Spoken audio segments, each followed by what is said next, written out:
Al-Mursalin Sayyidina wa maulana Muhammadin wa ala alihi wa sahbihi ajma'in. Amma ba'd. Ayyuhal ikhwa wal akhwat, al-aba wal ummahat, rahimani wa rahimakumullah. Saudara-saudariku yang semoga dirahmati Allah, bapak-bapak dan ibu-ibu yang semoga dapatkan taufik dan selalu dapatkan hidayah dari Allah. Insyaallah pada pertemuan kali ini kita kembali membahas tentang tauhid, ya, kajian tematik tentang tauhid. Kita masih membahas tentang penyimpangan terkait tauhid uluhiyah. Tauhid uluhiyah yaitu mengesahkan Allah dalam hal ibadah. Ya, artinya kita beribadah hanya kepada Allah yang berhak mendapatkan yang berhak diibadahi dan disembah hanya Allah. Nah, ini definisi tauhid uluhiyah. Dan kita sudah menyebutkan beberapa penyimpangan terkait tauhid uluhiyah. Di antaranya pertama, berdoa kepada selain Allah. Istighatsah, meminta tolong dalam keadaan darurat kepada selain Allah. Meminta tolong dalam perkara yang hanya disanggupi oleh Allah, tapi memintanya kepada selain Allah. Nah, ini penyimpangan terkait tauhid uluhiyah yang sangat banyak terjadi di tengah-tengah umat ini. Ya. Banyak di antara umat ini yang berdoa meminta tolong istighatsah biasanya kepada siapa? Kalau kepada malaikat saya belum tahu nih, tapi kalau kepada orang soleh ini yang paling banyak. Datang ke kuburan-kuburan yang dikeramatkan, minta bantuan kepada si penghuni kubur. Ini yang paling banyak, ya. Kalau yang minta tolong kepada malaikat saya belum pernah dengar sekarang. Kalau zaman dahulu mungkin, ya. Minta tolong pada nabi, nah mungkin ada sekarang. Dan minta tolong pada orang soleh lebih banyak lagi. Kalau minta tolong kepada pohon tertentu saya belum tahu, tapi pasti ada juga, ya. Sama seperti zaman dahulu. Karena bapak-bapak dan ibu-ibu, yang namanya sejarah tuh biasanya berulang.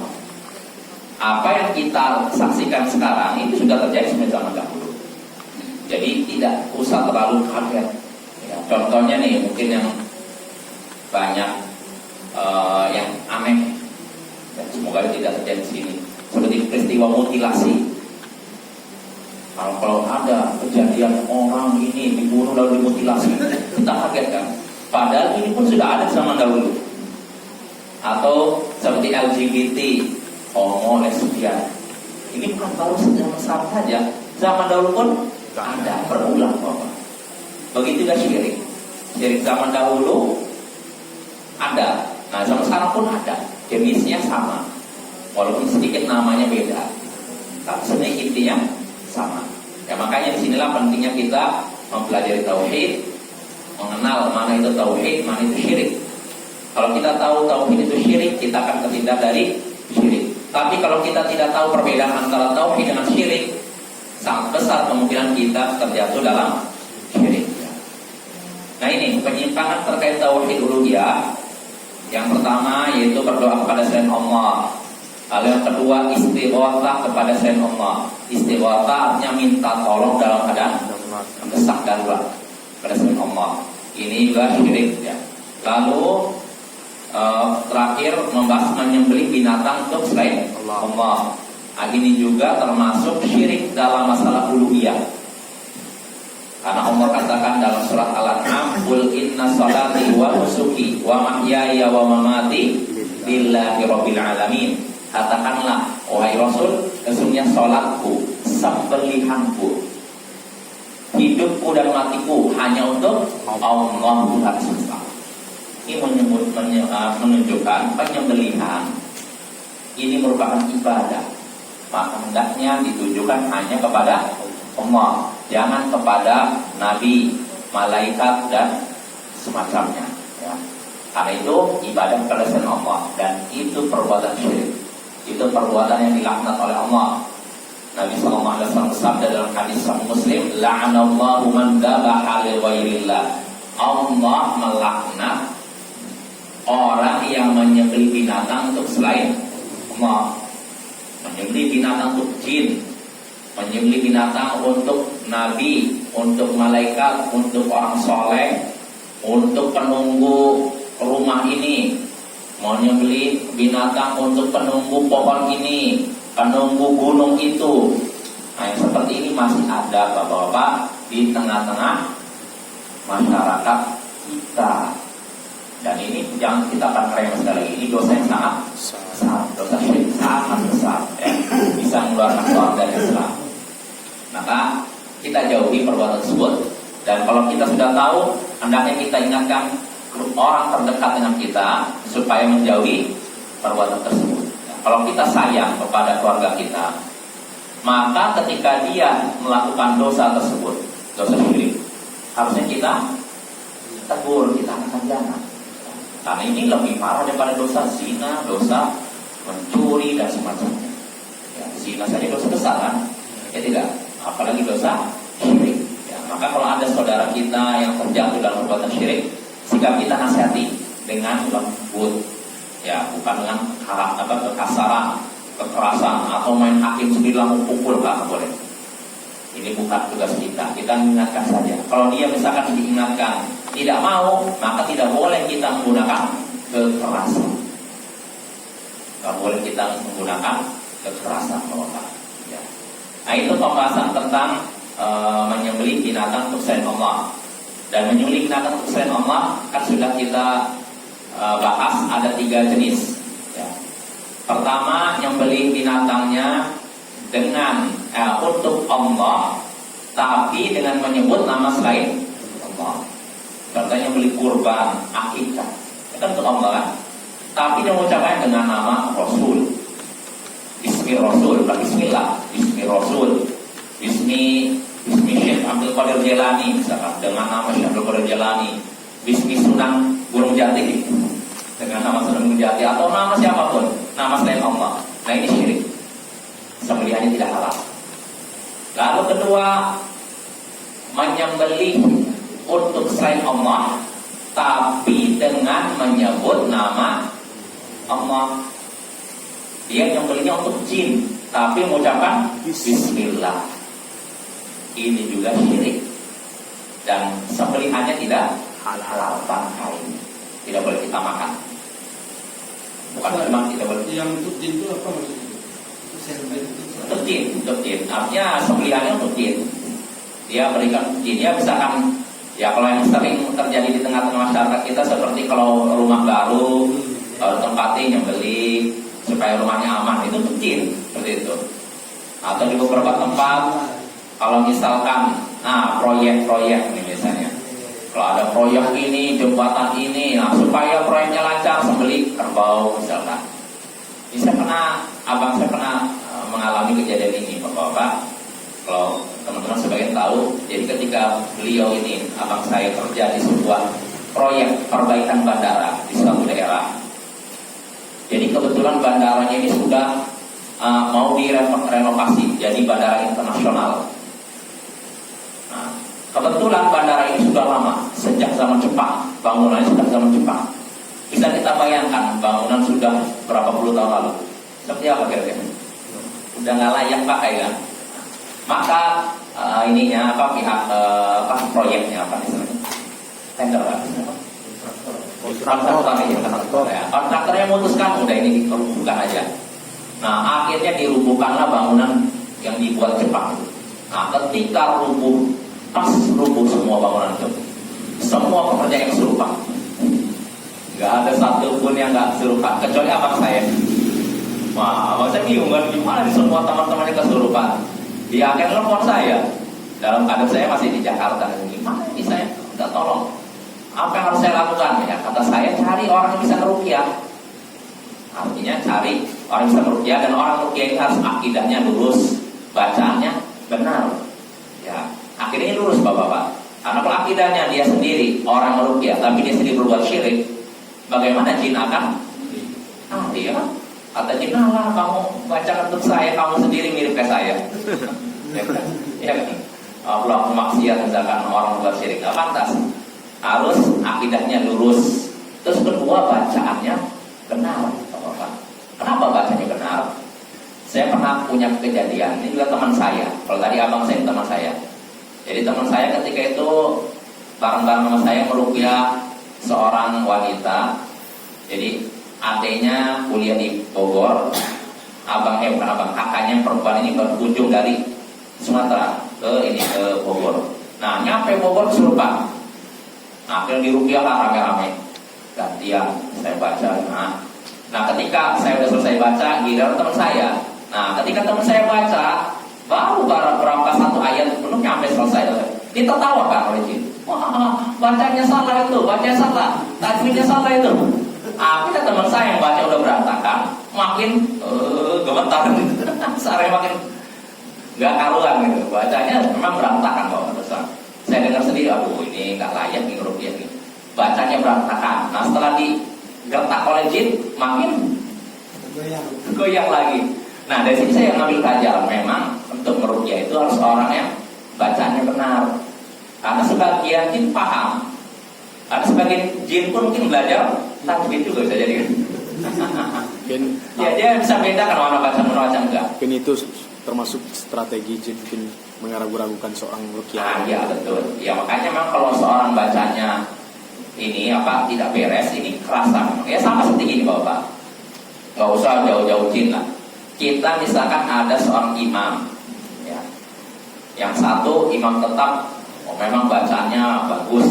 Nah, suatu hari imam tetapnya tidak ada, lalu ada imam darurat, imam yang baru datang dari luar, mungkin ada imam tetapnya nggak ada, dia maju. Nah, kita yang sudah biasa sholat di belakang imam tetap, kan tahu bacanya kan, tiba-tiba ada imam baru, bacanya nggak beres. Kira-kira kita bisa merasakan tidak? Bisa, saya yakin. Sampai orang yang bacanya belum baik pun ketika ada imam baru, bacanya begini sekali, rasanya nggak di telinga tuh aneh gitu. Nah, kita saja bisa merasakan begitu kan. Nah, begitu pula jin pun bisa. Ya, makanya kesimpulannya saya kembali ke abang saya yang kerja di bandara. Jadi saya ngasih nasihat, cari orang yang bisa meruqyah dengan syarat orang tersebut akidahnya lurus, kedua bacanya benar. Cuma ketika saya ngasih itu kondisinya mungkin udah banyak desakan, banyak apa, ternyata pihak perusahaannya, pimpinannya, kontraktornya ini udah manggil orang pintar, yang sebenarnya tidak pintar. Orang pintar ini katanya minta kepala tahu. Didatangkan akhirnya karena udah panik kali semua pekerjaan kesurupan semuanya. Kecuali abang saya kesurupan, akhirnya karena sudah panik akhirnya didatangkanlah kerbau dikembali tadi. Nah, ketika sudah ditaruh kepala situ, semuanya sadar. Nah, di sini lihat tuh. Mereka memang bisa sadar, tapi dengan cara apa? Bukan cara yang diridhoi oleh Allah, cara yang dimurkai oleh Allah. Jadi pihak ini kontraktornya sudah melakukan perbuatan dosa yang sangat besar, dosa syirik. Walaupun dia sekilas, dia tuh lihat. Akibatnya kan sadar semua kan, tapi dia udah terjadi dalam dosa besar. Ya makanya sinilah pentingnya pelajaran tauhid. Mungkin dukunnya itu Ustaz bicara sama ketua jinnya. Ya pastilah, yang namanya dukun pasti kerjasama, kong kali kong dengan ini jin ya.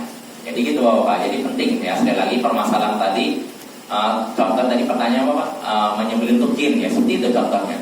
Supaya proyek lancar, sembelih kerbau, kepalanya ditaruh di sini. Walaupun dia bernama Allah. Iya, itu termasuk syirik. Kalau tujuan selain Allah, walaupun kan menyebut nama Allah, Bismillah, bahkan nama Wallahu Akbar, tetap saja itu bangkai. Sembelihannya tidak boleh kita makan. Jangankan kita makan, kita sentuh najis. Karena kalau kita belajar fikih, di antara benda-benda najis itu bangkai. Bangkai itu hewan yang disembelih tanpa menyebut nama Allah. Maka bapak-bapak nggak boleh. Kalau kita udah menyentuh ini hewan yang disembelih tanpa menyebut nama Allah, langsung cuci tangan. Nah, itu bangkai. Nggak boleh kita makan. Apa dalilnya?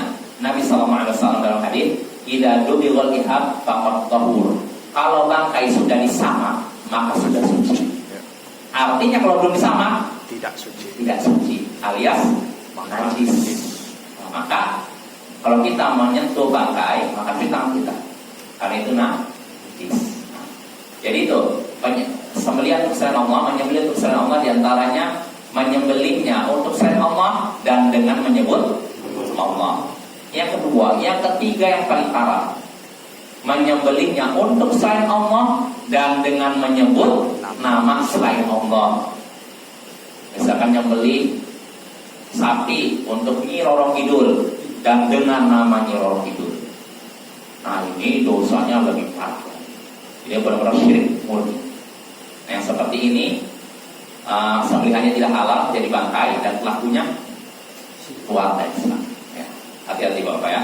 Nah itu penyembelihan untuk Allah. Itu penyimpangan terkait tauhid uluhiyah yang ketiga. Nah yang terakhir insyaallah ini pembahasan kita tentang penyimpangan terkait tauhid uluhiyah. Pembahasan yang sebenarnya butuh beberapa majelis, cuman kita ringkas saja. Penyimpangan ketiga terkait tauhid uluhiyah yaitu sihir. Sihir ini pembahasan sampainya Bapak ya. Sihir secara bahasa ma khafiya wa la tufasabah. Segala sesuatu yang samar dan tidak nampak sebabnya. Secara bahasa itu sihir. Makanya kalau kita makan menjelang subuh dinamakan makan sahur. Sihir, sahur, sahur. Kenapa dikatakan sahur? Karena orang makan di waktu tersebut nampak nggak biasanya? Tidak. Kalau zaman dulu kan nggak ada lampu begini kan. Jadi kalau ada orang makan di waktu tersebut, waktu sahur istilahnya, tidak nampak kan? Nah itulah sihir secara bahasa. Segala sesuatu yang samar, tidak jelas sebabnya. Sihir, sahur ya. Itu secara bahasa. Sedangkan secara istilah kata para ulama, namanya sihir itu uqad, wa ruqa, wa azaim yu'athiru fi badanil mashur. Yu'athiru ala badanil mashur wa aqlih. Yang namanya sihir yaitu ikatan, lalu jampi-jampi dan sejenisnya yang bisa mempengaruhi badan atau akal orang yang sihir. Ikatan atau jampi-jampi atau yang sejenisnya yang bisa mempengaruhi badan orang yang disihir, badan atau akalnya. Ini sihir ya, secara istilah. Dan sihir ini bapak-bapak dan ibu-ibu dosa yang besar ya, dosa yang sangat besar. Disebutkan dalam Sahih Bukhari Muslim dari sahabat Abu Hurairah, Nabi sallallahu alaihi wasallam sabda, "Ijtanibus sab'al mubiqat." Hati-hatilah kalian dari 7 dosa yang membinasakan. Apa itu ya Rasulullah? Rasulullah menjawab, "Asyirku billah was sihr." Syirik kepada Allah, menyekutukan Allah dan sihir.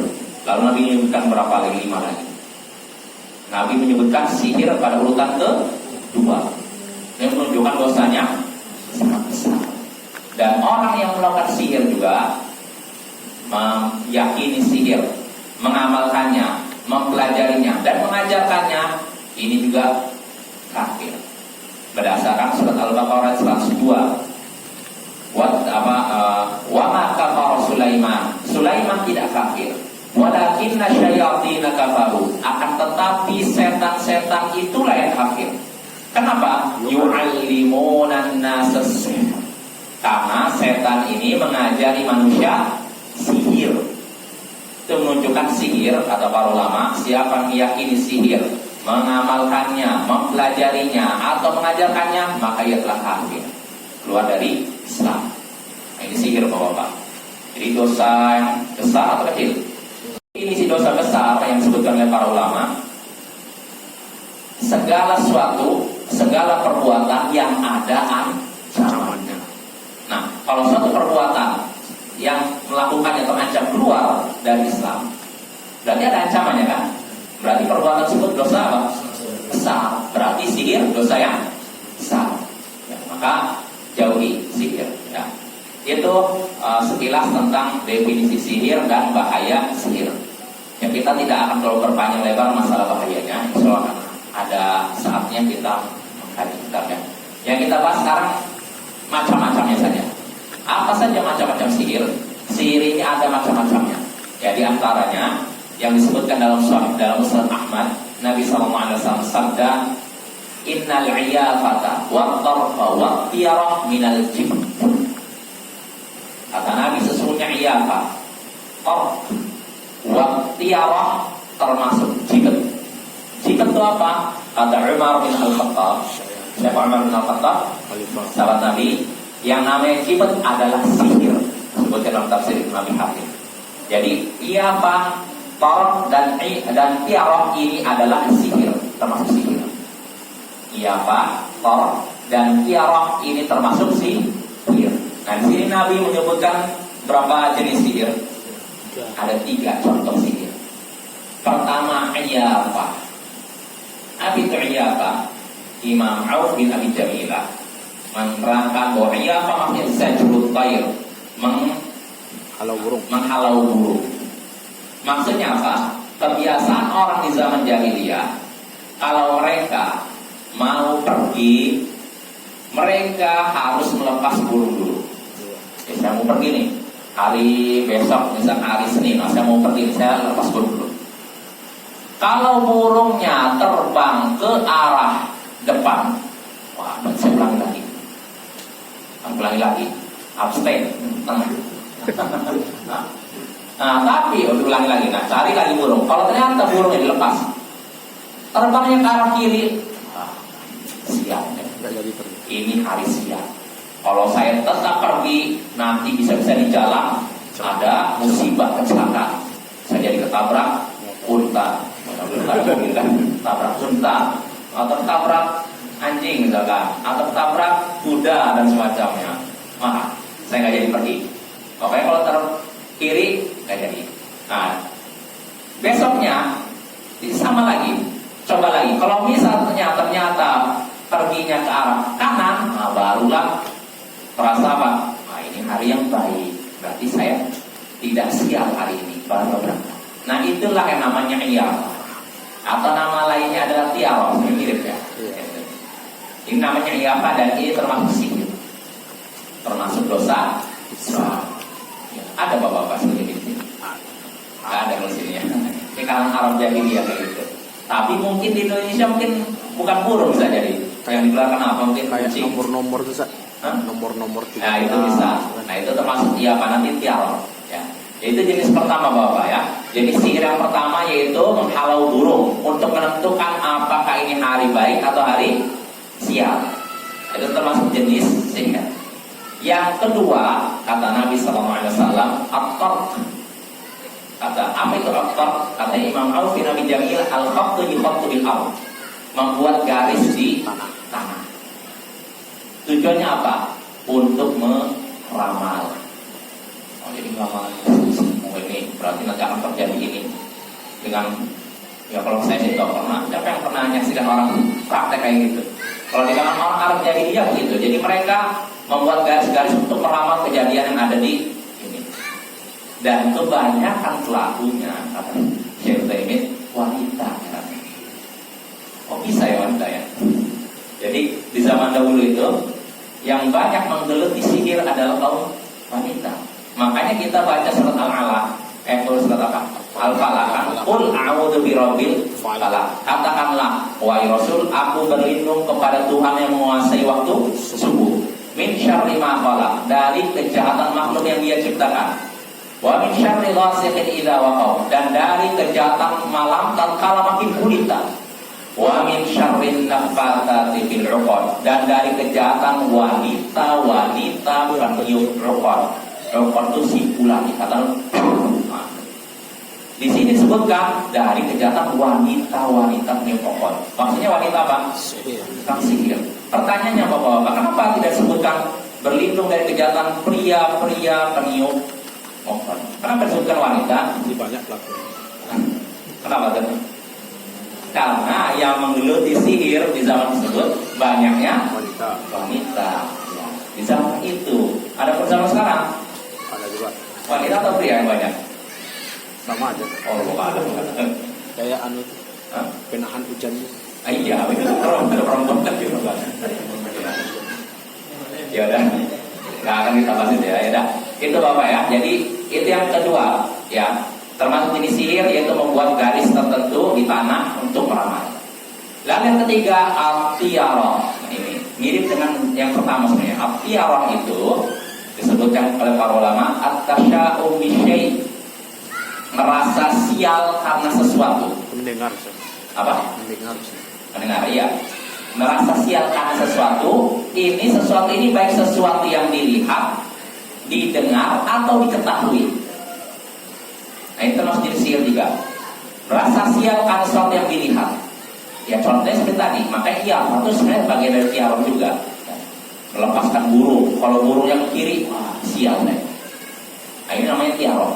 Dan tiarah dalam hadis lain Muslim Ahmad asyirik. Tiarah itu syirik, tiarah itu syirik, tiarah itu syirik. Nah, sampai menyebutkan 3 kali. Sejenis sihir, dan itu syirik.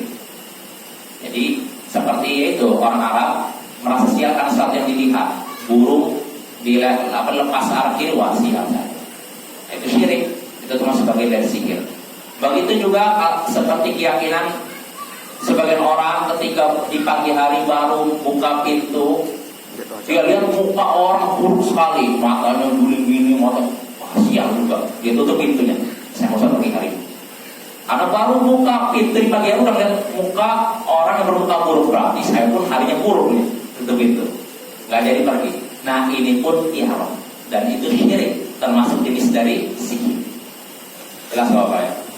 Itu merasa sial karena sesuatu yang dilihat atau sesuatu yang didengar. Seperti sebagian orang Arab, kalau mereka mendengar suara burung hantu, mereka meyakini ada yang akan meninggal dunia. Nah itu namanya tiarah dan itu syirik, sejenis dengan sihir. Jelas Bapak ya? Dengar suara burung hantu. Atau merasa sial karena sesuatu yang diketahui, tidak lihat, tidak dengar, tapi diketahui. Seperti keyakinan orang Arab bahwasanya bulan Safar bulan sial, bulan Syawal bulan sial. Artinya apa? Kalau ada orang yang dagang di bulan Safar atau bulan Syawal, dagangannya tidak akan laku. Kalau ada yang nikah di bulan Safar atau bulan Syawal, pernikahannya tidak akan lama, pernikahannya tidak akan bahagia. Nah yang seperti namanya tiarah itu syirik dan itu termasuk sejenis dengan sihir. Nah yang seperti ini ada di kalangan orang-orang Arab jahiliyah dan bisa jadi bertahan sampai sekarang. Makanya Bapak ketika kemarin Ustaz Ramadan ini nikah bagus tuh, pas bulan Syawal kan. Nah itu untuk meruntuhkan keyakinan sebagian orang bahwa bulan Syawal bulan sial. Nah itu diruntuhkan dengan nikah itu. Tunjukkan ini buktinya nih, nikah bulan Syawal itu bahagia. Nah padahal Bapak, Ibu-ibu, Aisyah istri Nabi ini nikahnya di bulan Syawal. Dan mulai digauli Nabi di bulan Syawal pula. Pertanyaannya, apakah pernikahannya tidak bahagia Aisyah dengan Nabi? Bahagia. Bahkan Aisyah ini wanita yang paling cintai, istrinya pun cintai. Rasulullah sendiri yang menjawab ketika ditanya siapa orang yang paling kau cintai, maka dijawab oleh Nabi Aisyah. Kalau dari laki-laki, bapaknya. Bapaknya Aisyah siapa? Bakar. Ya, Rasul menyatakan wanita yang tercintai, istri yang tercintai adalah Aisyah. Padahal dinikahi di bulan Syawal, bulan yang dianggap sial. Nah ini ya, jadi dalam Islam nggak ada yang namanya tiarah Bapak. Istilahnya kalau bahasa ini apa sih? Apa mitos atau apa? Kalau bahasa Sundanya sih ini apa namanya tuh pamali lah istilahnya gitu. Nah itu nggak ada keyakinan tertentu seperti misalkan kalau saya bisa tidur nih di kampung nenek saya dulu. Kalau tidur tengkurap kakinya ke atas gini Bapak. Jadi bayangkan, kita nanti tidur tengkurap kakinya ke atas gini. Nah, katanya itu nanti ada yang meninggal keluarganya. Nah ini namanya tiarah. Merasa sial karena sesuatu yang tidak ada sebabnya dalam syariat, nggak ada keterangan dalam syariat. Nah itu tiarah, itu syirik. Hati-hati, nggak boleh meyakini seperti itu. Atau seperti misalkan kita lagi dalam keadaan tenang, udah berarti ada yang membicarakan saya atau ada yang menggibahi saya. Nah itu juga hati. Apa ada dalam Al-Quran keterangan seperti itu? Kalau ininya nyut-nyutan berarti ada yang membicarakan. Kalau dalam hadis ada? Ada kan? Nah itu tiarah dan itu syirik sejenis dengan sihir. Jelas Bapak ya? Nah itu tiarah dan masih banyak lagi contohnya. Seperti keyakinan masyarakat zaman sekarang, sebagian masyarakat, nggak semuanya, bahwa angka 13 Kasial. Nah itu juga tiarah, itu termasuk syirik dan itu termasuk instansi. Nah itu dosa besar kita menyakiti itu. Jangan ya. Jadi saya ada kejadian di keluarga saya. Ya. Kebetulan kan si Dodi kan memang dari istrinya. Jadi ada seorang kakak dari saya. Ya. Dia menyuruh tidak boleh dulu pergi ke rumahnya, harus ke rumah orang tua dulu.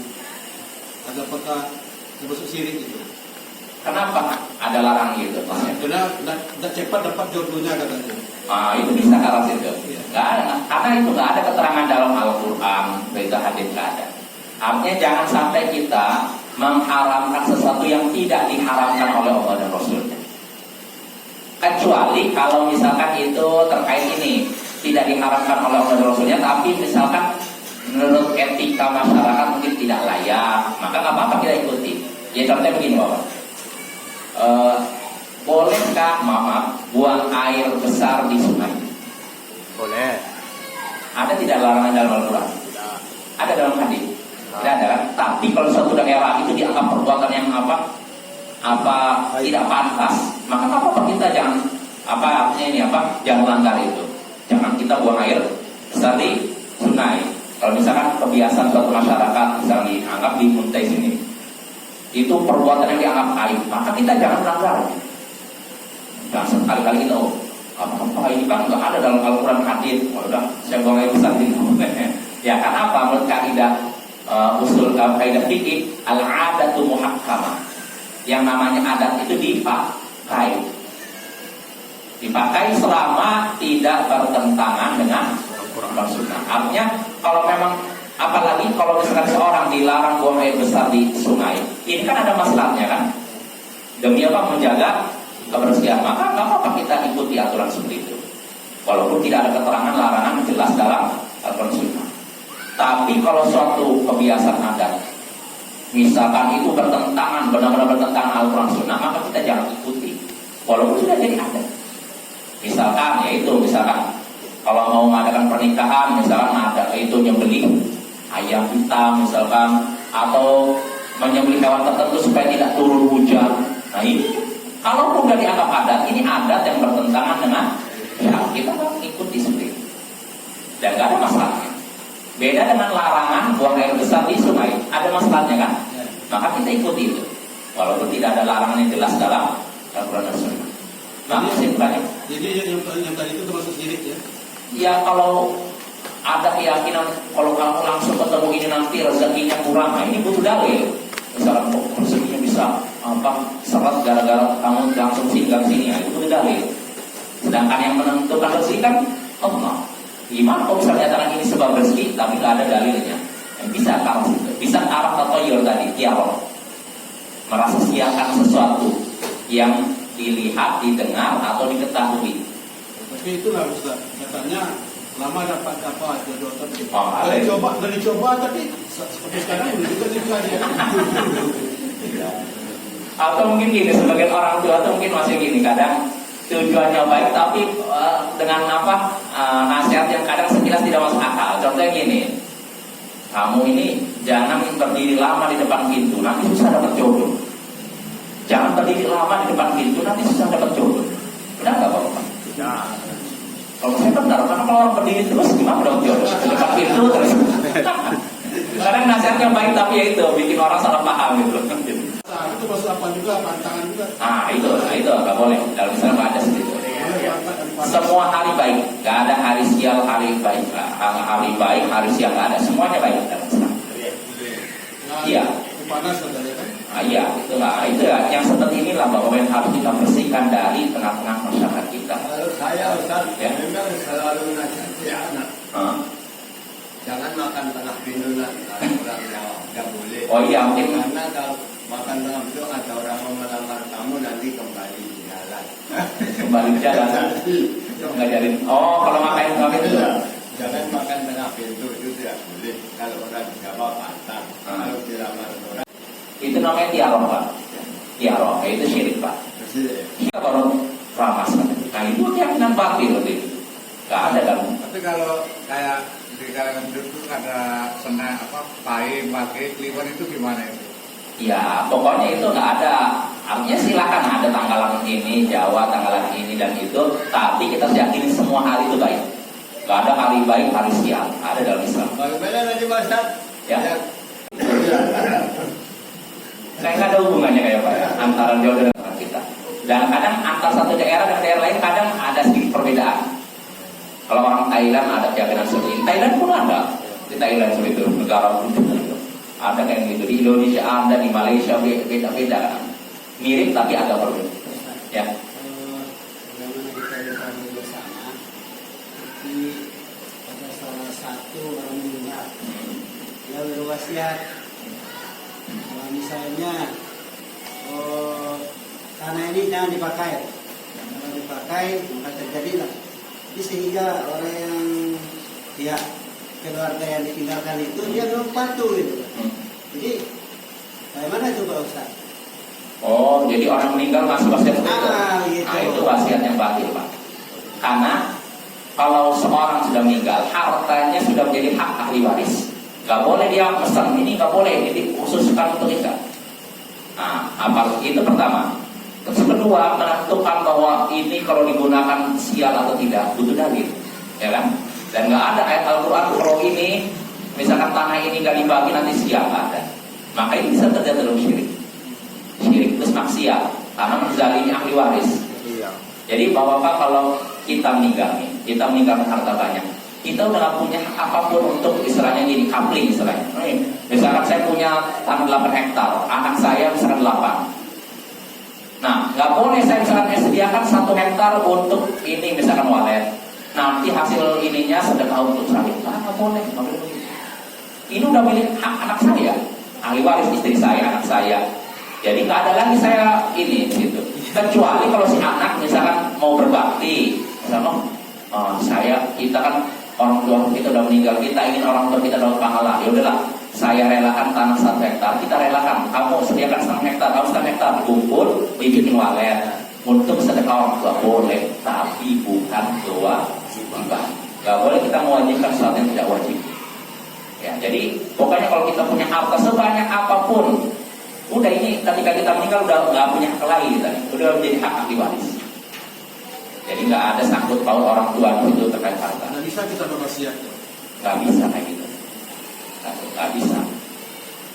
Jadi kita wasiat maksudnya wasiat dalam artian Meninggal kasihkan 1 hektar untuk membangun masjid gimana? oh kalau memang ini wasiat tidak boleh lebih dari 1/3.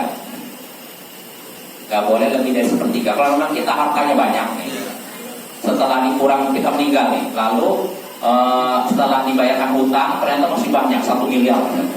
Nah 1 miliar banyak kan? Nah maka 1/3-nya boleh disedekahkan untuk apa? Nanti 2/3-nya untuk akibat. Itu boleh. Jelas Bapak ya? Habis ini.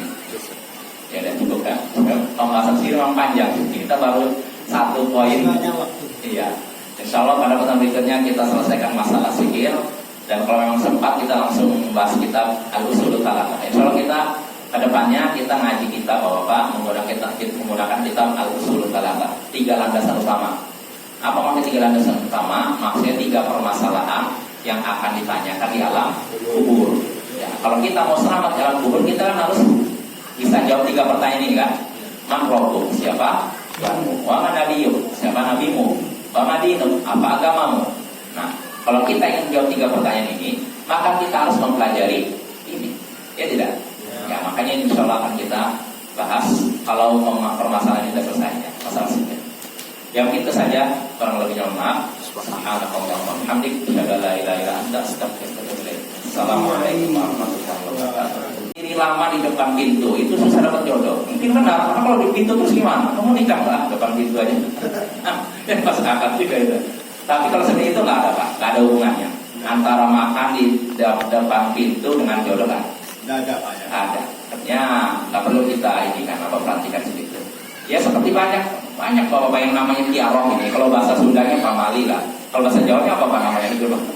Istilahnya apa ya? Seperti kalau kamu mau nikah, ada